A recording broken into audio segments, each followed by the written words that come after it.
lot of people go to like MMA like, scared or like nervous or like, oh, I'm around fighters, I'm around this and that. It's not like I do this because it's fun. I don't do this because it's a job. I knew from a young age I didn't want to work a normal job in my life. All I wanted to do was fight, and that's why I ultimately chose MMA. So I was basically the best Muay Thai fighter in the country. Going from the top end of one sport to humble yourself, to go back down to MMA, to learn jiu-jitsu from the basics. Fighting fans, tips on the Fight IQ channel. Today I'm here with Shanelle Dyer. Shanelle, thank you for being with us today. No worries, thanks for having me. Shanelle, please could you tell us when you came into combat sports? Now you're only 23 years old, you're 6-0, you're top prospect in the game, but how did it begin? I started combat sports when I was 9 years old. I actually started with Muay Thai.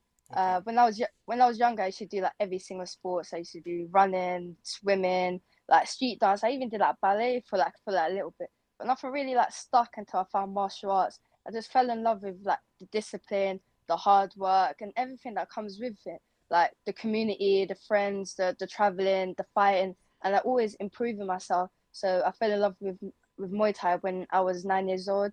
Competed Muay Thai for about 3, 4 years as a kid. Won a lot of stuff. Won my first world title when I was 12 in So, Turkey. Um, I won so much stuff when I was a kid. And then I kind of took a break when I was at 13, 14, and then went back to Muay Thai when I was about 15. Did that until I was about 18. And then when I was about 18, this was like 2019, I think it was. yeah. um my tutor, I went to school and my tutor asked me, okay, what do you want to do with your life? Do you want to go uni? What do you want to do this? And then in Muay Thai, you can't make a living out of Muay Thai No. at the time. Like one championship wasn't big. So like my only options was to do MMA or jiu-jitsu. And I chose MMA because I like kicking too much. So that's why I started MMA when I was 18. All right, so that's quite recent, right? Like five years ago, Yeah, kind of. literally Yeah. 5, 6 years ago I started. So it's Nice. still new. Yeah. And yeah, what has drawn you to MMA was the possibility to make a career out of it? Yeah, definitely. Obviously, like all I knew from a young age I didn't want to work a normal job in my life. All I wanted to do was fight, and that's why I ultimately chose MMA because I knew the financial aspects of doing MMA. It can become your career. You can make a lot of money Yeah. within MMA. I had my first MMA fight within 4 months of me training MMA. So Like, and I took on like 5 days notice as well. And then I think I like flying kicked the girl in the face, and I kind of went like semi-viral from that clip. And I was like, oh my days, I kind of went viral for my first MMA fight. So I might as well just do this because I just can keep on doing highlight reels and get paid eventually down the line. yeah, And I like the freedom of MMA now. In the beginning, I didn't really like it. It was hard going from the top of one sport because I actually kind of semi-retired from Muay Thai, yeah, like UK number one. So I was at rank number one, had that titles in Muay Thai. So I was basically the best Muay Thai fighter in the country. Going from the top end of one sport to humble yourself, to go back down to MMA, to learn jiu-jitsu from the basics. I was getting tapped out by kids, like yeah, people like half my size, and like it was easy. It could have been easy for me to go back to Muay Thai, stay in my comfort zone, but I wanted to push through. And one thing I like about myself is every time I see like obstacle, I want to go past it. How can I better myself? How can I get better at this aspect? And that's what happened to me in jiu-jitsu. So I just kept doing it, and it got better to the point now that my jiu-jitsu is like, so I'm so confident in that aspect, and I'm so well rounded in MMA. So when I'm fighting, if it's stand up or on the ground or wherever the fight goes, I'm free yeah, and can do whatever I want. yeah. True. I think MMA is one of the most humbling sport on earth. Like, Definitely, yeah, if you come from another background, then you go to MMA and you're like, whoa, I have to do it all over again. yeah. Because like the one thing about MMA is that everyone looks at it and like especially guys, a lot of people just think you're just punching and kicking and everyone can fight, Yeah. everyone can do it. It's such a humbling sport, MMA. Like I always say to everyone, you can't fake MMA because No. you're literally a fight. You can't hide. Like other sports, team sports, you can hide behind the other players, your teammates, hide behind coaches, hide behind MMA. Is not. It's you and another person that's trying to take your head off. And if you're not prepared, if you're not legit, then you're gonna get knocked out. For sure. And yeah, so from the beginning, you noticed that MMA was the way out of it. I mean, if you wanted to make a living out of combat sports, but how was the MMA scene in England when you decided to do that switch? For me, when I started MMA, it's quite funny because I hated MMA. Like my whole like Muay Thai career, I hated MMA because I didn't understand it. I saw like everyone like go grappling on the floor. I'm like, why would I want to like hug somebody on the floor for 50 minutes? Like, oh, I hated it.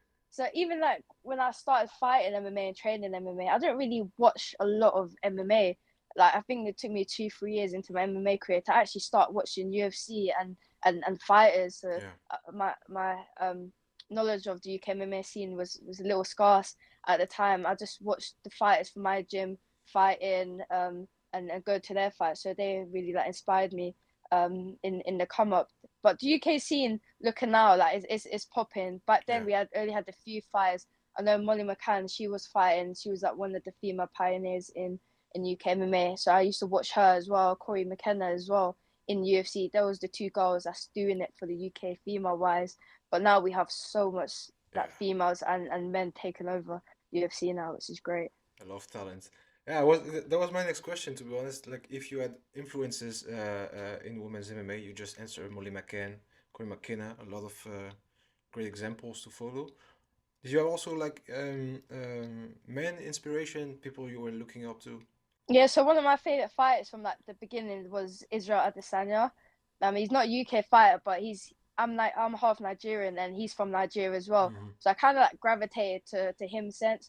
Obviously, we're from the same country. We both like anime as well, and we both like to like portray that in our fights.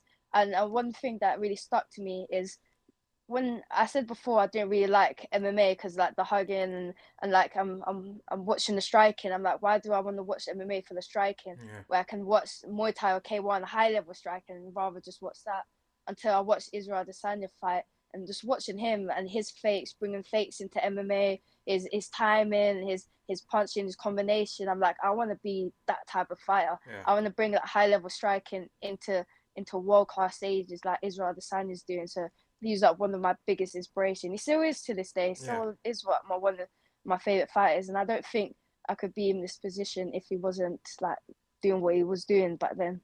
I understand. Yeah, I think a lot of people started watching MMA also for Israel Adesanya. I mean, Yeah, the sport, the showmanship, the striking, the yeah, the technicality from this guy. I think yeah. it influenced a lot of people. Changed the game, him. Yeah. um, yeah. You said you started fighting in MMA like maybe 5 months after you started training. Was there a moment somebody told you, okay, after you started training, okay, you're ready for this, you can go pro? Yeah, that's straight off. Like my first MMA coach. I remember that the first day in the gym, he was just telling everyone she's gonna be UFC champ, she's gonna be like the world champion, like she's gonna fight. I was telling him for months, I'm like, I'm not fighting. Like I'm gonna fight end of the year, maybe. Like I don't want to fight. And then I remember like I started on the January and on the April, he was like, oh, Cage Wars Academy, they're looking for a fighter. If you want to take it in days notice. I was like, might as well. Like, what's the worst that can happen? Been doing MMA for 4 months. Just get in there, have fun, and end up finishing her in the first round, and I Yeah. kind of like I blew up from there. Yeah, it's a good approach, to be honest. Like say, the worst can happen. That's having fun. Yeah. And aside from uh, those role models you just mentioned, was there some big influences in your entourage also, like coaches, team members, or even family members that helped you shape your style and your mindset as well? Yeah, so I always say like my biggest inspiration. You could always say your biggest inspiration is obviously for myself, like Israel Adesanya, like Francis Ngannou, blah blah blah. But like you only see them like most cases from a screen. You only Yeah, see them on a TV. You only see them on their best days or the days that you want them, what they want you to see. So it's never really like personal. So I always say like my biggest inspiration is like everyone from the gym because yeah, it's that you see them in their worst days, their best days. It makes their best days 100 million times more because you can see them like breaking down in training, how hard they train, how hard they push themselves, and then what they actually do to get to the fight. And then see them succeed in the fight. That inspires me because I'm literally coming from the same place as them, yeah, training in the same facilities, training same coaches. So if they can do it, then why not? I can do it as well. One of my biggest inspirations when I was coming up as a fighter is my older bro, Jay Shepherd. He was at one of the fighter that I came into gym, and I thought he was like the biggest fighter in the world.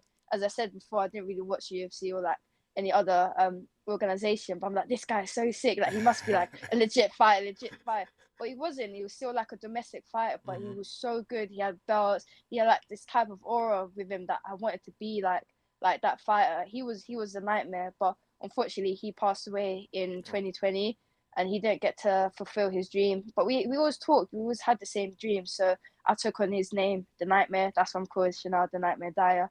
And we're gonna make it to the top. He was one of my biggest inspirations. yeah. That's beautiful. I'm sorry to hear that. I didn't know, but Right. beautiful meaning for your nickname. Um, Also, you're training under Brad Pickett, right? You are Great Yeah. Britain top team. What it is like to be under such a amazing persona character like Brad Pickett? Brad's amazing. I remember the first time I came to the gym, I didn't know who Brad was. Yeah. And Brad was just like, and then Brad was just like, yeah, I beat Demetrius Johnson. I'm like, okay. He's like, I beat this guy. I'm like, okay. I came fourth in the UFC rank. I'm like, okay. But Brad's a character. He's so sick. Like actually seeing like how people respond to him, and he has so much knowledge. Mm, Like it's people take that for granted sometimes. yeah. Literally, like he made it to the top of the sport that you're trying to make it to the top. Like sometimes you could just go to him. Like sometimes I have sessions with him. It's literally our session where I literally just pick his brain, and I have so much confidence in him because I know that what he's teaching works in the highest level Yeah. because he's been there, done that, seen that. I have so much security having him as like my head coach because I know for a fact that he can make me be the best fighter in the world. And he's so fun as well. He's never big headed. He's level headed. He's always joking around. He's always like pantsing people, pranking people, trying to scare people around the gym. So he's an amazing coach. And That's awesome. Yeah, he looks really relaxed, to be honest. Even from the outside, yeah, it must be amazing. yeah. Um, your fighting style is kind of explosive, like dynamic. You're a dynamic striker. A lot of technicality also. Would you say that it came naturally to you? That I wouldn't say naturally gifted. Of course, you work hard Mm. to be where you are. But came, did it come quite easily to you, or was it something you developed? A little bit of both. I think the aggression came naturally to me. I remember from like my first fight, my first like interclub fight when I was like 9. When the bell just goes, I just saw like go, and then I just like throw like 1,000 punches, 1,000 kicks. So I was naturally aggressive when I was younger. I think that kind of stems of like where I grew up and the gym I kind of went to when I started Muay Thai when I was like 9. I was like the only girl in the gym, so I used to always like spar the guys and Hmm. I had to be aggressive. If I wasn't aggressive, then I would get hurt. So I had to like push in that sense. So when I am fighting girls, I use the same aggression that I do in the gym, and then they just will. So I kept that with me. I knew that was always my strong suit. When I kind of turned pro, especially in MMA, I kind of had to be like more controlled aggression, Yeah. especially in MMA. If you don't want to like blitz a person, then that opens up opportunities for them to take you down and like they can exploit that. So I have a little bit of both now, a little bit more controlled aggression, know what am I doing, Yeah. but aggression is always going to be there. And how do you operate that switch? Because I mean, you seem pretty relaxed all the time Yeah. outside the cage, right? And when you go inside the cage, you're locked in. How do you operate that switch? Yeah, it's like I'm a second person. Yeah. Like I always, literally, it's like there's two shows. Like, I look on the TV and I'm like, oh my days, like, I'm half embarrassed. I'm like, oh, who is this? Like, this is not me. Oh my days.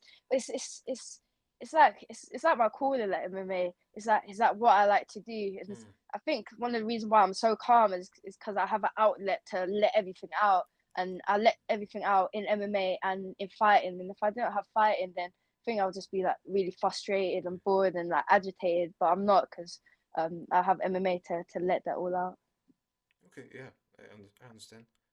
And what would you say was the toughest challenge you have to face to become a pro fighter until now? To become a pro fighter it took ages because I had 11 amateur fights, but I had like a really good amateur fight. So Hmm. trying to turn pro, like I kept having a lot of pullouts. Like a lot of people didn't want to fight me. A lot of people like pulling out on fight week. So it took me like ages to actually find an opponent. And I actually had to fight up a weight class because nobody wanted to fight me, and I Yeah. had to fight someone like their back garden basically. So I had to like put myself in that bad position just to get fights. But I think like the hardest thing about MMA like coming up was obviously I said before going from like the highest of MMA, highest of Muay Thai to come down and humble myself and learn the basics, jiu-jitsu, wrestling, and like be in that position, put myself in those bad positions where I don't want to go jiu-jitsu because I'm getting tapped like 10 times a day, but I need to go jiu-jitsu 5 times a week. So by the time in years to come, then I won't be getting tapped this much. Yeah, I understand. And yeah, MMA, combat sports in general, but I think MMA, I see it as the purest form of combat sports. Yeah, It's as well mental as it is in terms of skills, right? A lot of mental yeah. part of that game. How do you stay mentally ready to step inside that cage? To say mentally ready is just obviously I've been doing it for a long time, Yeah, so I know how to fight. I know a lot of people have to take weeks for them to get mentally prepared, but I know how like my body works. I know how to flick the switch in, flick the switch on, and I don't really do that until like I think it's like 45 minutes, an hour before my fight. That's yeah, when I switch. I'm like, okay, I'm in game time mode. Like I start emotionally detaching from like all other emotions and just go to like a clean slate before I start fighting. I understand. Um, Women's MMA is getting bigger and bigger over the years. I had a talk recently with Beck Rawlings who said like she would like to be a fighter now, like to start her Yeah, career now. But do you feel that there is still a lot of obstacles for women in MMA? yeah, definitely. Like MMA's came like leaps and bounds over like the first few years, but there's still so much more than we can go Yeah, in, especially like just opening up like more weight classes in the UFC and in other promotions as well. There's so many different levels of girls at different weight classes, and there's so much that little fighters that for me to trying to get a fight if I wasn't signed for PFL, it would be hard for me to get match outs, people pulling out. And I understand obviously like how the female body works in MMA, because obviously it's not as easy for us to get from start to the to fight camp yeah, to the weighing scales, and in the fight there's not a lot of knowledge around that nutrition sense as well. So I think those type of things kind of scare girls a lot from like doing MMA as a sport, because people don't really understand that females in MMA yet. So there's still a lot of like gray areas around that. So I think it's developing, but yeah. it needs to develop a little bit more, and people need to start like eyeing us as well, and pay the females more as well. I get that you can't compare like John Whaley to like John Jones, because Yeah. John Jones bringing the numbers, so that's rightfully so. But like base pays that we're doing the same 6 to 8 week camp as you lot. We're putting in the work, we're putting in the effort. So why can't we get paid the same? Yeah, I think it's maybe also for the pay part. I mean, there's also less women willing to incarnate personas. You know what I mean? I like for example in the UFC. Let's take an example. You have a lot of men. They're not even ranked. Yeah, They're already calling out everybody champion of the yeah, world. They're playing mean even if they're not. And yeah, you see that less in women's MMA. You saw that recently with Eileen Perez, for example, in the UFC. That's working good for her, and yeah, definitely. I think she's paid good numbers. Of course, Yeah. maybe not as much as a man. But do you think that that plays a part in that women's pay Yeah, definitely, definitely. Like if you're a drawer, then you're obviously gonna get paid more. That's a given. If you're bringing more eyes to the sport, more eyes to the company, and they like you, and you're bringing the crowd in, obviously that's what you're gonna get paid more. I think they need to start putting a lot more like spotlight into Yeah, like the female athletes, give them a little bit more time of day and promotion as they do to the male athletes, and give them a time to shine instead of just looking for like yeah, the regulars type of thing. But definitely need to like pull up a persona and trying to get people to watch you, because if the people's not watching you, then you're not gonna get paid. for sure. Is it something you're trying yourself to do, like put yourself out there and be more in the spotlight? Yeah, definitely. Like I always say yes to like interviews and films and sponsorship stuff. I always try to do my best to try to put myself out there. Mm, I try to post on Instagram and other stuff like that. So I try to keep my name in people's minds and ears like constantly. So I'm trying my best in that aspect. Nice. If you could give an advice to a young girl, young woman, or even a younger yourself that want to get into MMA, what would be your advice? Just just have fun with it. Like I always say to everyone, a lot of people go to like MMA like conscious, like um scared or like nervous or like oh I'm around fighters, I'm around this and that. It's not like I do this because it's fun. I don't do this because it's a job in that sense. And every day for me when training is fun. So just don't deep it, have fun, and just find a great team. If you find a great team, then there's nothing to be anxious and worried about. There's like two types of teams when you're female. You can go to a team where they're like push you, don't listen to you, don't understand you. The men's not great to be around you, but like find a team like for me, GB Top Team. I go there, they treat me the same as a man, but like if I have a problem, they understand me. The men in the gym help push me Yeah. to be the best as possible. The coaches are understanding. So if you find a great gym, then there's nothing to worry about. And if you do go to gym and you feel anxious and wherever, then that's not the place for you. But there will be a place for you in MMA. I think that's a great advice because a lot of people they struggle before finding the right place to train, and yeah, I think it's nice to hear it from somebody like you. Yeah, Um, Chanel, that was the end of the first part of our interview. So thank you very much for no keeping it worries. real.